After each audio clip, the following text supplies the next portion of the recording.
All right, so we just got this new bed in from Costco, and it's been a little bit harder for the dogs to place on because it's not as distinctly different from the floor, but I do think it's good for dogs to learn how to target it.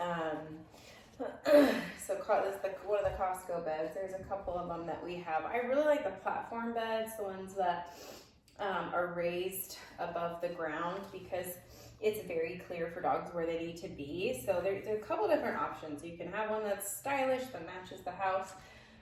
Ross, TJ Maxx often has good ones as well. Or you can get one that's like a cot almost. And so wherever it is, like this brand new bed for Cloud, he knows the word place. And so I'm just gonna show him what I want as it's a concept he understands, but it's a newer bed, right? So I'm gonna say, okay, oh, someone's at the door. Just groceries, so same as you. I'm like, what's the doorbell? We don't answer it all the time.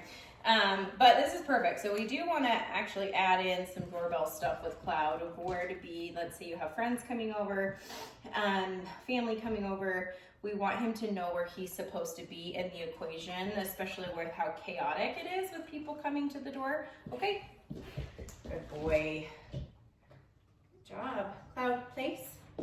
He's starting to get it. He's like, oh, this is exactly where you want me to be. The food helps because it's a very clear picture.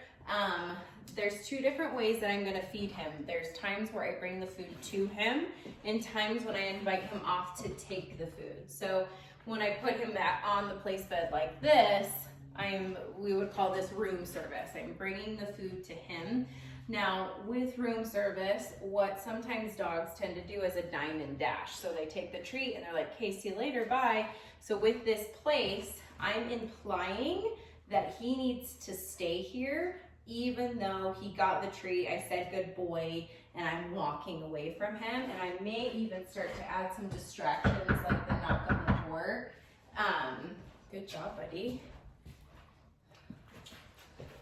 Even like open the door. Come on in. Pretend somebody's there. Good job.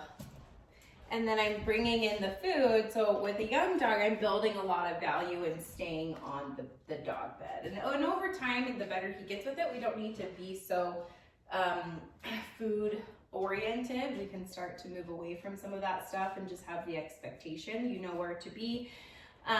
He is laying down. If he's really revved, I will actually ask for a down, but not always. So there's times where I put him on the place bed and he chooses to lay down. That's a beautiful thing. That tells me he's more committed. He's more likely to relax. But there's times where there's a lot of chaos right now. Kids are at school. It's just us home. It's really chill environment. Nobody's obviously at the door. It's just grocery delivery. And so he's more likely to go into a down. But if I see like chaos is happening and he's spinning up in adrenaline, then I'm going to ask him to down. And then I have two commands I need to follow through with. The going to the place bed and the down itself. Good job. Okay. Good. So when I tell him okay, this is the time that he can get off, and I do often give him food. He's gonna go back to his bed because I do want this more commitment to like come into me, pay attention to me, almost be ready for the next cue. And so when I tell him okay, he knows that that's been paired to food, so he can get off. There's freedom. He's gonna get back on because he wants food. So yeah, he's doing good. Good boy. Huh? You do good boy.